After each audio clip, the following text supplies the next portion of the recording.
Rencontre, une émission de Jean Corcos consacrée à la connaissance du monde musulman.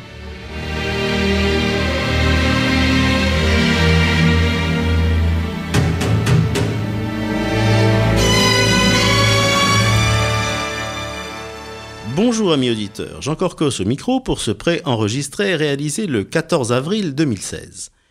Nous allons parler aujourd'hui d'un pays un peu oublié depuis un moment dans ma série, un pays qui a pourtant une importance décisive pour l'avenir du Moyen-Orient, puisqu'il s'agit de la République islamique d'Iran. En règle générale, lorsque le sujet est abordé ici et sur les radios de la fréquence juive, on s'inquiète de la géopolitique, des risques de conflit avec Israël et de la menace nucléaire plus ou moins éloignée suite à l'accord avec les grandes puissances de juillet 2015. Mais aujourd'hui, on va essentiellement aborder la politique intérieure, la situation concrète du peuple iranien et en particulier celle d'une minorité opprimée depuis la révolution islamique de 1979, les Bahaïs. Et pour en parler, j'ai le plaisir d'avoir comme invité quelqu'un de réellement qualifié sur le sujet. Bonjour Madame Hamdam Nadafi. Bonjour.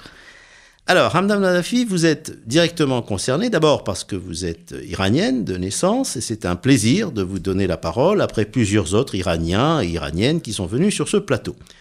Vous connaissez parfaitement le sujet des Bahaïs, puisque vous appartenez à cette communauté religieuse, et vous faites partie du bureau des affaires extérieures du Centre national Bahaï de France. Vous avez étudié à fond la nature du régime actuel de Téhéran, car vous êtes avocate de formation, docteur en droit, et le sujet de votre thèse était justement la liberté religieuse dans les États de droit musulmans. Alors j'avais eu le plaisir de vous écouter ainsi qu'un panel de très haut niveau. C'était lors d'un colloque au Sénat le 12 novembre dernier sur le thème « Persécution des Bahaïs en Iran, comment promouvoir les libertés fondamentales ». Et donc Hamdam Nadafi, je vous propose justement qu'on commence par ce colloque et par évoquer les soutiens que vous essayez de mobiliser en France. Pouvez-vous nous parler de l'amicale parlementaire qui a été créée?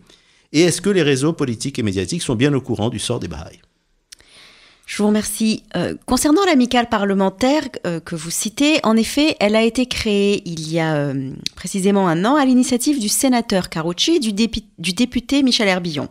C'est une amicale qui se veut transpartisane, composée aujourd'hui d'une trentaine de parlementaires de tous bords.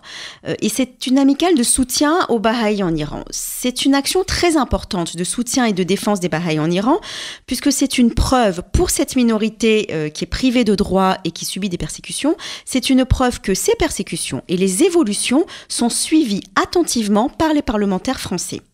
C'est une amicale également qui est une caisse de résonance qui permet de parler de cette situation auprès de nos concitoyens. Et comme vous l'avez dit, une des premières actions de cette amicale a été l'organisation de ce colloque il y a quelques mois de cela.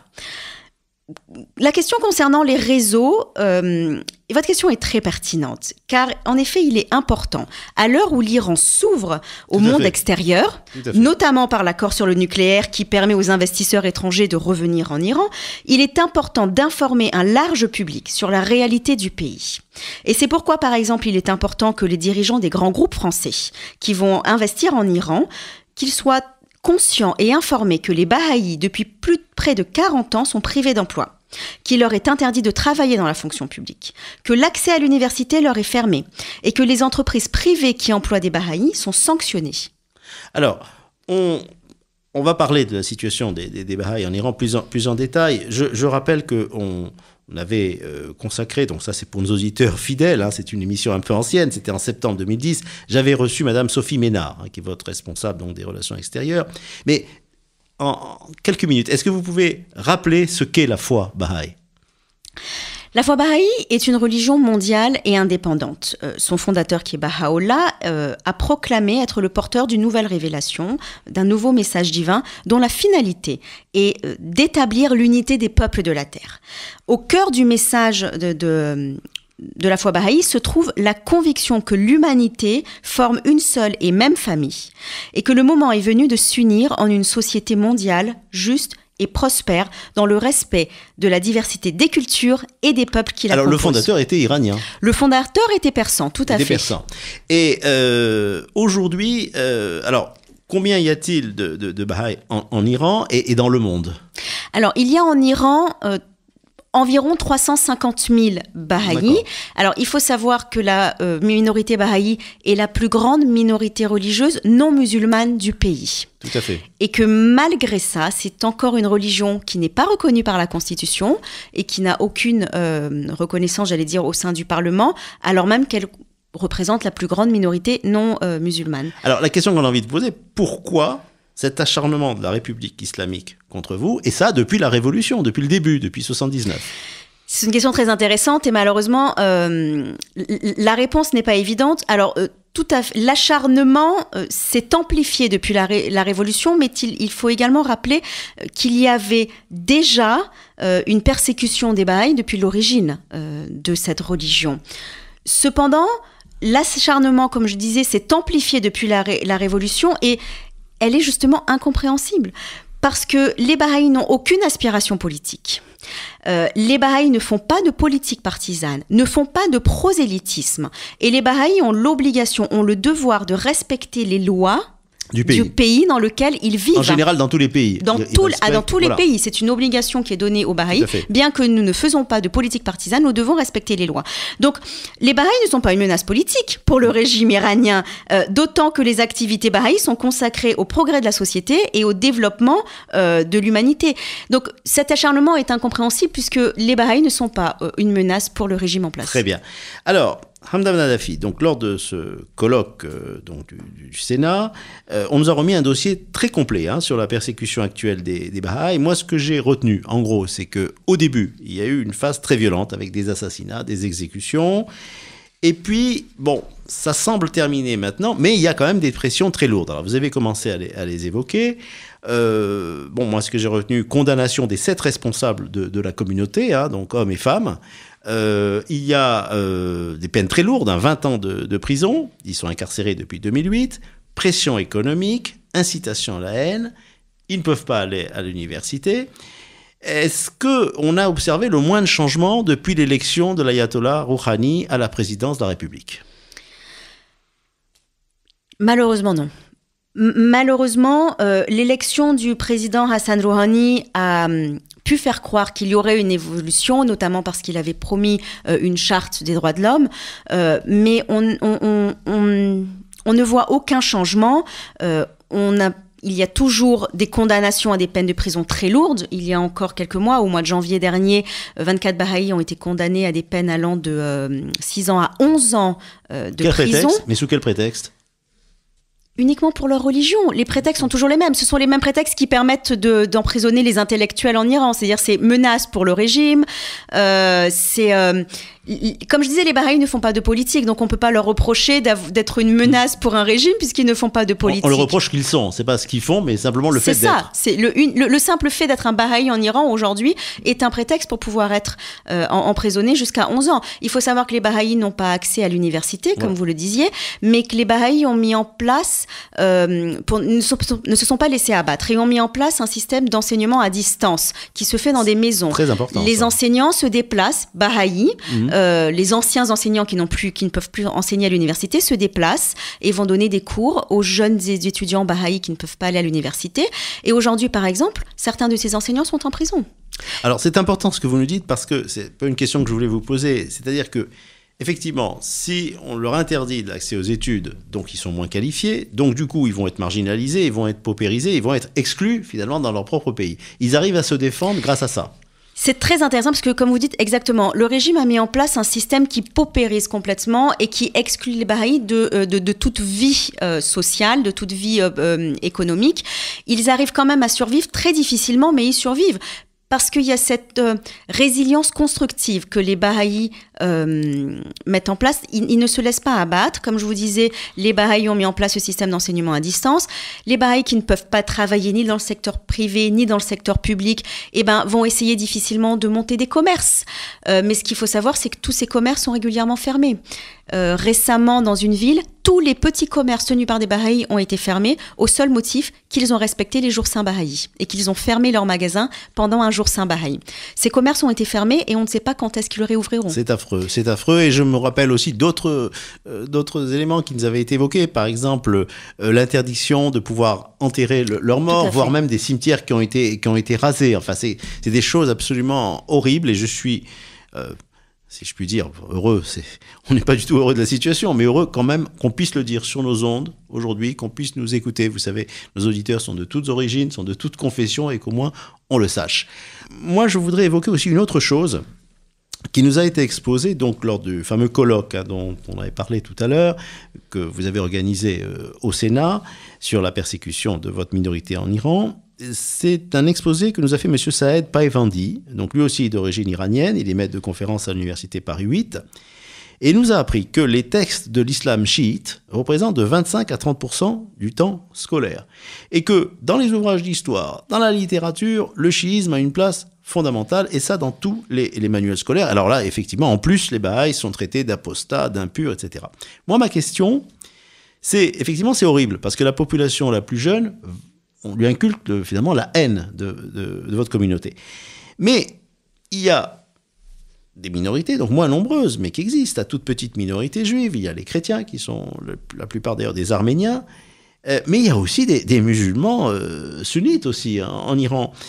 Est-ce que tous sont obligés finalement d'apprendre à l'école que la seule foi respectable, c'est pas seulement l'islam, c'est l'islam chiite? On leur dit ça aussi? Alors oui.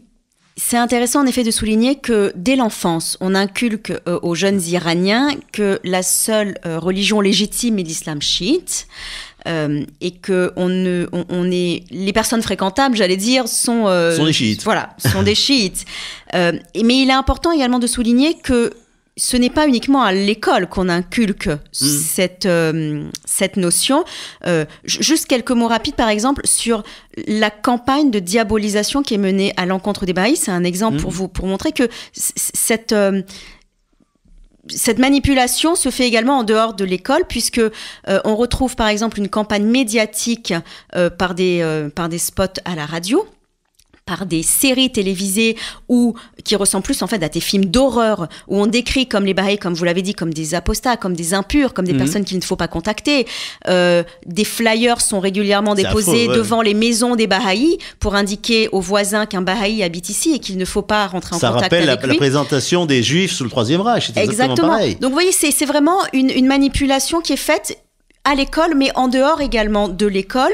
Et ce qui est important également de souligner, vous l'avez dit, il n'y a pas que la minorité Bahaï en Iran, il y a également des Juifs, des Zoroastriens, des Juifs, des chrétiens. Mais ce qu'il y a, c'est que ces grandes religions sont mentionnées dans le Coran. Donc, il est impossible de les nier par le régime iranien, parce que le prophète Mahomet lui-même fait référence à ces religions. On les méprise, mais bon, on doit les tolérer. Exactement, on les reconnaît parce qu'on est obligé de les reconnaître, mais c'est pas pour cela qu'on leur accorde les mêmes droits qu'un musulman chiite. Très bien. Alors, on va parler maintenant donc de l'évolution politique récente de l'Iran, parce que à en croire nos médias, bon, finalement, les modérés entre guillemets qui soutiennent le président Rouhani, c'est eux qui ont gagné les dernières élections législatives. Or, justement, dans ce colloque au Sénat, vous nous avez rappelé les fondements théocratiques du régime. Alors, en quelques minutes, sur quel droit s'appuie au final le pouvoir? Et est-ce que les partis politiques ont une influence sur les orientations du pays? C'est très important cette question. Je vous remercie de la poser parce que pour comprendre l'Iran, il faut comprendre le système constitutionnel, le système juridique. Deux notions sont importantes pour comprendre le régime iranien.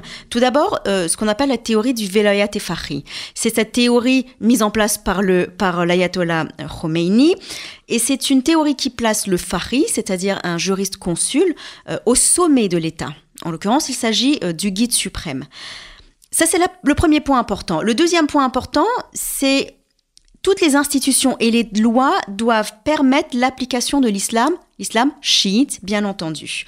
Ainsi, toutes les autorités du pays doivent respecter l'islam chiite, donc appartenir à cette mouvance de l'islam.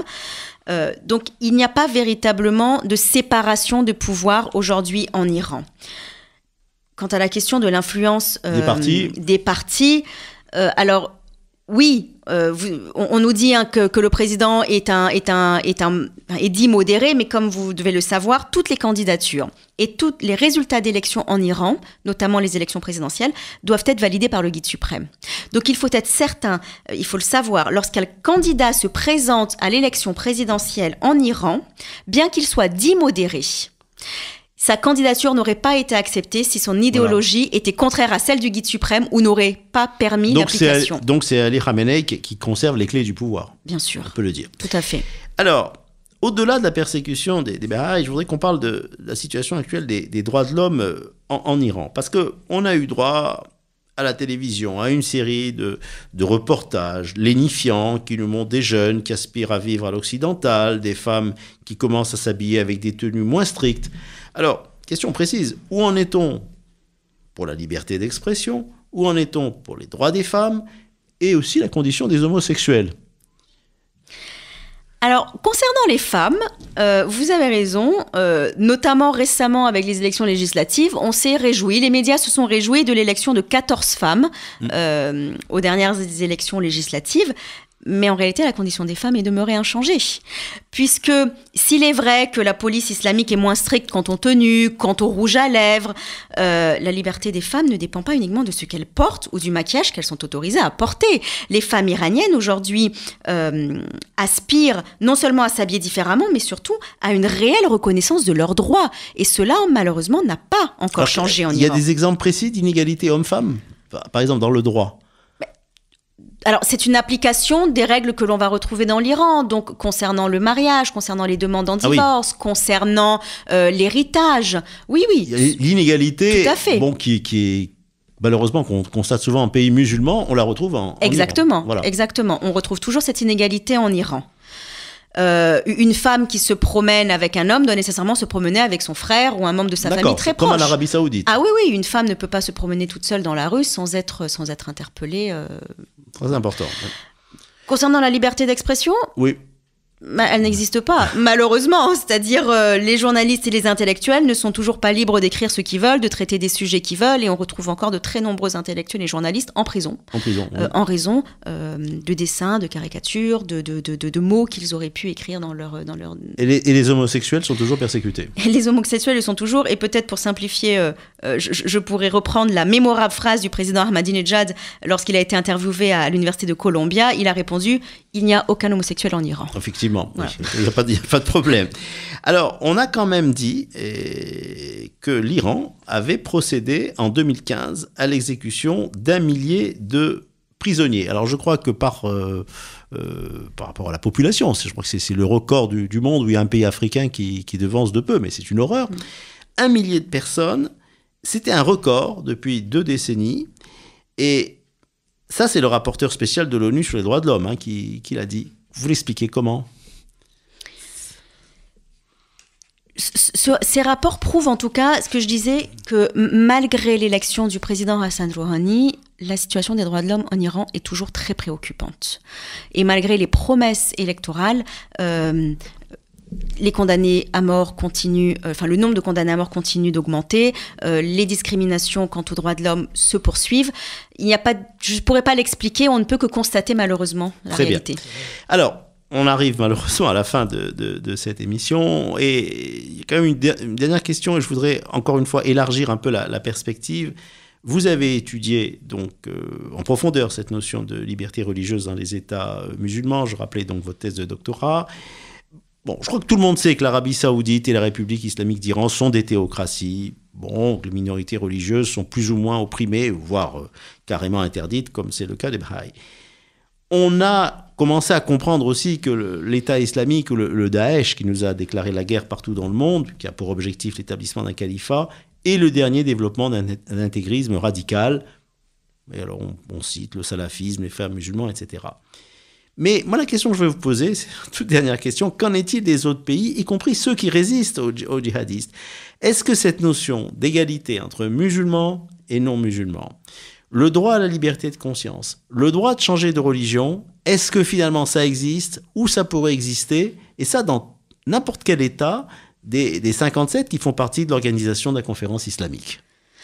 Malheureusement, le résultat de mes recherches m'a permis de constater que la liberté de religion n'existe pas, l'égalité entre musulmans et non-musulmans n'existe pas, notamment en raison de la règle de l'apostasie. C'est-à-dire cette règle qui condamne à mort toute personne qui quitte l'islam. Tant que cette règle de l'apostasie existera dans les États de droit musulmans, la liberté de religion ne pourra pas exister, l'égalité entre musulmans et non-musulmans sera difficilement applicable. Et c'est aujourd'hui le constat de l'ensemble des États qui font partie de l'organisation de la conférence islamique. Tous les États, y compris ceux qu'on nous présente comme étant modérés, parce que on n'a pas entendu qu'on ait condamné à mort, par exemple, quelqu'un en Tunisie ou au Maroc parce qu'il avait changé de religion. Alors, heureusement, la condamnation à mort est de moins en moins appliquée. Okay, oui, voilà. Dans la plupart de ces États, aujourd'hui, on ne condamne plus à mort. Mais il y a une discrimination, il y a une différence qui est faite. Notamment la Tunisie, qui a été longtemps considérée comme un État sécularisé. Tout à fait. Même si l'islam n'était pas omniprésente dans la Constitution. Dans la nouvelle Constitution, vous voulez dire? Même dans l'ancienne, elle était beaucoup moins présente que dans les autres États de droit musulman. Oui. Ceci dit, elle était appliquée par les tribunaux. D'accord. Donc, il y a, même si elle n'est pas présente dans la législation, elle est en dehors, elle est dans l'application que font les tribunaux de la loi. Donc, cette règle de l'apostasie, cette règle islamique des dhimmis, en fait, des musulmans et des non-musulmans, est appliquée aujourd'hui en pratique dans les États de droit musulman. Et alors, toute dernière question, est-ce que psychologiquement, cette notion finalement d'inégalité, elle n'imprègne pas malheureusement aussi beaucoup de musulmans qui peuvent être des gens extrêmement ouverts par ailleurs, mais cette difficulté à accepter l'égalité finalement avec l'autre, dont vous, les Bahaïs, vous ne seriez qu'un exemple parmi d'autres. Tout à fait, les Bahaïs ne sont qu'un exemple, mais alors en effet, vous avez raison, elle est imprégnée puisque dès l'enfance, les musulmans grandissent avec cette notion d'inégalité, de manque de non-égalité, on peut dire, entre les personnes. Ceci dit, on conserve, je vais parler juste de l'Iran que je connais mieux, on observe une volonté des Iraniens de se défaire de ce régime et de ce qui leur a été inculqué, et on ne peut qu'apprécier ça et les encourager à aller dans ce sens. Eh bien, merci Hamdam Nadafi, amis auditeurs, je vous remercie donc pour votre fidélité, pour nous avoir suivis. Et je vous donne donc rendez-vous donc pour notre prochaine émission. À bientôt. Au revoir. Merci Hamdam Nadafi. Merci à vous. Au revoir.